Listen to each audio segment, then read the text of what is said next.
Courts ہم نے کیوں بنائے ہیں؟ کہ پاکستان کے اندر عدل کا نظام نہیں چل رہا تھا، لیکن جو خواتین کے ساتھ جنسی زیادتی کا گھنونا کرائم ہے، خواتین کے ساتھ جو ہراسمنٹ ہے، خواتین کے ساتھ جو وائلنس کا عمل ہے، سیکشل وائلنس کا، اس کے لیے ہمیں اسپیشل کورٹس جس کے اندر ایک ایسی انوائرمنٹ ہو جہاں پہ وہ کمفرٹیبل فیل کریں، ٹرین ججز کے سامنے، ٹرین پروسیکیوٹرز کے ساتھ، ان کیمرہ ٹرائل کے اندر ایک جینڈر سینسٹائز طریقے سے اور باوقار طریقے سے وہ اپنے کیس کے اندر ایویڈنس دے سکیں. یہ ہمارا ہدف تھا. ہم نے اس کو انشاءاللہ ہم نے کورٹس ڈیزگنیٹ کر دیے ہیں اور انشاءاللہ اگلے سال کے اندر آپ دیکھیں گے یہ کورٹس جو ہیں اپنا کام بہترین طریقے سے شروع کر دیں گے. اس کے ساتھ ساتھ ہم نے اینٹی ریپ کرائسس سیلز بنائے ہیں. اب اینٹی ریپ کرائسس سیلز کی کیوں ضرورت تھی؟ کیونکہ جب خواتین کے ساتھ جنسی زیادتی کا عمل پیش آتا ہے، پولیس افسران اپنا کام کرتے ہیں، بہترین طریقے سے کرتے ہیں، لیکن لیک آف ٹریننگ ہے، لیک آف اویئرنیس ہے، بل سب کے پاس ہے، لیکن ضرورت تھی ایک اسپیشلائزڈ ہسپتال کے اندر یونٹ کی جہاں پہ خواتین کی باوقار طریقے سے میڈیکو لیگل ہو سکے. ہم جانتے ہیں کہ سیکشل وائلنس کے کیسز کے اندر میڈیکو لیگل کا کتنا اہم رول ہے. اور اس سے پہلے جو ڈی این اے پریکیورمنٹ کا عمل ہے اس کے اندر ایک بڑا گھنونا ٹیسٹ یوز ہوتا تھا، ایک 2 فنگر ٹیسٹ، جس کو ہم نے آ کر حکومت کے اندر ایبالش کیا ہے. تو ہم چاہتے ہیں کہ اینٹی ریپ کرائسس سیلز ہسپتالوں کے اندر ہوں، اس کے اندر کمشنرز اس کی سربراہی کریں، اور ساتھ ساتھ جو ڈی این اے ٹیسٹنگ کا ایف آئی آر رجسٹریشن کا جو عمل ہے اس کو آگے جلد از جلد بڑھائیں. اس کے ساتھ ساتھ آئی جی صاحب آپ جانتے ہیں کہ ہم نے جوائنٹ انویسٹیگیشن ٹیمز تشکیل دی ہیں. اب جوائنٹ انویسٹیگیشن ٹیمز ہم نے کیوں تشکیل دی ہیں؟ دیکھیں ہم چاہتے ہیں کہ جو اس طرح کے کمپلیکس کیسز ہیں اس کی سربراہی ایک سینئر پولیس آفیسر کرے، اور ساتھ ساتھ جتنے بھی آپ کے پاس اسپیشلسٹ نالج والے افسران ہیں وہ اس کے اندر تعینات ہو جائیں اور جلد از جلد انویسٹیگیشن مکمل ہو، تاکہ جو خاتون وکٹم ہے اس کو ڈیلے کی وجہ سے جو مسائل درپیش ہوتے ہیں وہ نہ آئیں. ساتھ ساتھ ہم نے ایک اور شک اس قانون کے اندر ڈالی ہے کہ جو کردار کشی کا عمل کورٹس کے اندر پیش آتا ہے خواتین کے خلاف، جو ان کی موریلٹی، کیریکٹر کے اوپر کورٹس کے اندر بارہا ڈسکشن ہوتی ہے، اس عمل کو ہم نے ان لافل قرار دیا ہے. اس قانون کے تحت ہم نے کہا کہ خاتون کی جو کردار کشی کا عمل ہے اس کو عدالت کوئی بھی قانونی حیثیت نہیں دے گی، بیکاز اس سے کیس کے اوپر امپیکٹ آتا ہے اور جو وکٹم ہے وہ فردر وکٹمائزڈ ہوتا ہے. تو بہت سارے امپورٹنٹ ہم نے چینجز اس قانون میں انٹروڈیوس کیے ہیں. کل ہی یہ قانون لا اینڈ جسٹس کمیٹی سے پاس ہو کے پارلیمان کے اندر لے ہوگا اور انشاءاللہ اسی مہینے یہ قانون ایکٹ آف پارلیمنٹ بن جائے گا. اور آپ دیکھیں گے کہ جو ہمارا اقدام ہے اور جو آپ کی کاوش ہے، اگر ہم اس کو مل کر آگے بڑھائیں گے تو اسلام آباد کی خواتین، اور انشاءاللہ یہ عمل میں چاہتی ہوں کہ جینڈر پروٹیکشن یونٹ کا اسلام آباد سے آگے جائے، because I think this is a pilot project, this is an important historic move for Islamabad police. اگر آپ نے ایک اچھی چیز کی سنگ بنیاد رکھی ہے تو اس کو پاکستان کے دیگر علاقوں کے اندر آگے بڑھنا چاہیے. اس کی آئی تھنک کوئی اور نظیر نہیں ہے کہ ایک آئی جی نے ایک جینڈر پروٹیکشن یونٹ رکھا بنایا ہو، اس کے اندر ٹرینڈ پولیس آفیسرز جو خواتین ہیں ان کو تعینات کیا ہو، کیونکہ وہ اس بات سے واقف ہیں، وہ اس بات کو سمجھتے ہیں کہ انصاف کا سفر خواتین کے لیے کتنا مشکل ہوتا ہے، کتنا پیچیدہ ہوتا ہے، اور it requires a lot of courage to come to police station and سے to a man that a woman has been sexually harassed, sexually violated اور raped. It takes immense courage. جو رپورٹنگ کا عمل ہے، جس طرح آپ نے کہا کہ ویلیو چین آپ نے جو ہے اس کا آپ نے خیال رکھا ہے کہ crime reporting, F I R registration, تفتیش کا عمل، پھر ٹرائل، پروسیکیوشن، اس سب کے اندر آپ کلیدی کردار ادا کریں گی آپ کی women police officers.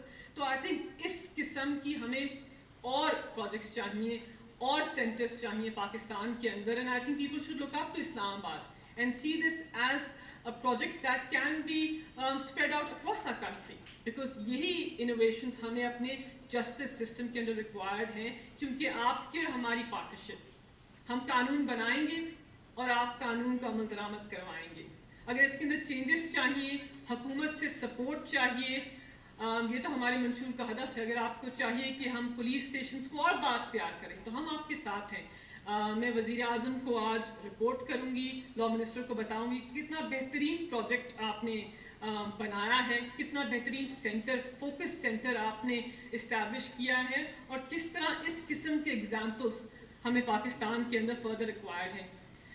Lastly I just want to say کہ آپ کی ٹریننگ کے اندر بہت ساری باتیں آپ سے کی گئی ہوں گی about law, about medico legal evidence, about investigation, about prosecution, but میں as a member of parliament, as a student of law, there are 4 things جو میں ہمیشہ اپنے سامنے رکھتی ہوں جب میں اپنی ڈیوٹیز کو انڈرٹیک کرتی ہوں, جب میں اپنی ذمہ داریوں کو ادا کرتی ہوں ایز اے ممبران پارلیمنٹ. تو 4 چیزیں ہوتی ہیں, 4 کی ایشوز ہوتے ہیں, 4 ایسی کوالٹیز ہوتی ہیں جن کے اوپر میرا فوکس ہوتا ہے. سب سے پہلے تو عدل اور انصاف. آئی انشور کہ جو میرا فیصلہ کرنے کا اختیار ہے اس کے اندر ہمیشہ عدل ہو, انصاف جو ہے وہ سر فہرست ہو. میں جو بھی کام کروں اس کے اندر انصاف کو سب سے آگے رکھوں. دوسری بات انٹیگریٹی. اگر عوامی نمائندوں کے اندر اور عوام کے محافظوں کے اندر, پولیس آفیسرس کے اندر انٹیگریٹی یا ایمانداری نہ ہو تو ہمارا رول بہت مشکل ہو جاتا ہے. تو یہ آپ کا سیکنڈ موسٹ امپورٹنٹ ہدف ہونا چاہیے, that you must always demonstrate integrity in everything you do, because آپ عوامی نمائندوں سے بھی زیادہ امپورٹنٹ ہیں. ہم تو عوام کا مینڈیٹ لے کے الیکٹ ہو کے آتے ہیں, لیکن آپ وہ لوگ ہیں جو ہمارے بنائے ہوئے قوانین کو آگے بڑھاتے ہیں. عوام آپ کے پاس آتے ہیں, آپ عوام سے قریب ہیں, عوام آپ کی طرف دیکھتے ہیں, بیکاز ان کو لگتا ہے اور ان کو صحیح لگتا ہے کہ انصاف کے حصول کے لیے انہوں نے آپ کے دروازے کو کھٹکھٹانا ہے. تو آپ کے لیے integrity must be foremost. تیسری چیز جو پاکستان تحریک انصاف کے لیڈر اور وزیر اعظم کے اندر بہت نمایاں ہے, empathy, compassion. I think if elected members of parliament or police officers, no matter what stage of their duty they serve in, if they don't demonstrate compassion, احساس, ان کی ڈیوٹیز جو ہیں وہ مشکل ہو جاتی ہیں. بیکاز آپ روز ایسے لوگوں سے ڈیل کر رہے ہوتے ہیں جو بہت ونربل ہوتے ہیں, جو آپ کے پاس تبھی آتے ہیں جب ان کے حقوق کی خلاف ورزی ہوتی ہے. تو آپ مشکلات سے درپیش خواتین کو ملتے ہیں, آپ ایسے لوگوں کو ملتے ہیں جن سے ان کے حقوق کو چھین لیا گیا ہے, ایسے لوگوں سے ملتے ہیں جن کی رائٹس وائلیٹ ہوئی ہیں. تو اگر آپ احساس سے, کمپیشن سے ان کے ساتھ ڈیل نہیں کریں گے تو پھر آپ شاید اپنی ڈیوٹی بہترین طریقے سے ادا نہیں کر سکتے. And last I think equality, برابری. ہمارے لیے سب قانون کے سامنے تابع ہیں, سب قانون کے سامنے برابر ہونے چاہیے. فرق نہیں پڑتا کہ کوئی ممبران پارلیمنٹ ہے, کوئی انفلوئنشل ہے, کسی کے پاس زیادہ پیسہ ہے, کوئی کسی بڑے گھرانے سے تعلق رکھتا ہے. آپ کے لیے یہ اہم ہونا چاہیے کہ اس نے اگر قانون کی خلاف ورزی کی ہے تو اس کو قانون کے سامنے تابع ہونا چاہیے. اور یہی پاکستان تحریک انصاف کا منشور ہے کہ every one is equal before the law. It doesn't matter کہ آپ سوسائٹی کے اسٹریٹا سے بلانگ کرتے ہیں, آپ کا کیا ایتھنک بیک گراؤنڈ ہے, آپ کا کیا پبلک رول ہے. انفیکٹ آئی تھنک اگر پبلک آفیشلس اپنی ڈیوٹی سے تجاوز کریں, اگر ہم اپنے رول کا یا اپنی رسپانسبلٹی سے غلط استعمال کریں, تو قانون کی فورس ہم پر آئی تھنک زیادہ فورس سے اپلائی ہونی چاہیے, بیکاز ہم عوام کا اعتماد ہیں. سو آئی تھنک اگر آپ ان 4 چیزوں کو اپنا ہدف بنائیں گے, ایڈیشن ٹو آپ جو بھی رول ادا کر رہے ہیں, آپ کی بہترین ٹریننگ ہوئی ہے 2 دن, اینڈ آئی تھنک یہ بھی انپریسیڈنٹڈ ہے کہ پولیس آفیسرس کی اتنے فوکس طریقے سے جینڈر بیسڈ وائلنس کے اوپر ٹریننگ ہو, جس سے جینڈر بیسڈ وائلنس کے سارے ایسپیکٹس پر ان کو ٹرین کیا جائے. تو many congratulations to you I G صاحب اینڈ ڈی آئی جی صاحب, to you and Amna, to you for all your focused work. In the end, again, I would like to pay tribute to you. ہم چاہتے ہیں کہ آپ کے ساتھ مل کر ہم اس عمل کو آگے بڑھائیں. آپ کو حکومت سے جو بھی معاونت چاہیے, جو بھی سپورٹ چاہیے, ہم آپ کے لیے حاضر ہیں. یہ ہمارے منشور کا ایک بہت اہم حصہ ہے. ہمارے لیے خواتین کی پروٹیکشن, ان کا تحفظ بہت اہم ہے, اور ہم چاہتے ہیں کہ ہم اس پروٹیکشن یونٹ کی جو کام ہے اس کو آگے بڑھائیں اور عوام کے اندر آگاہی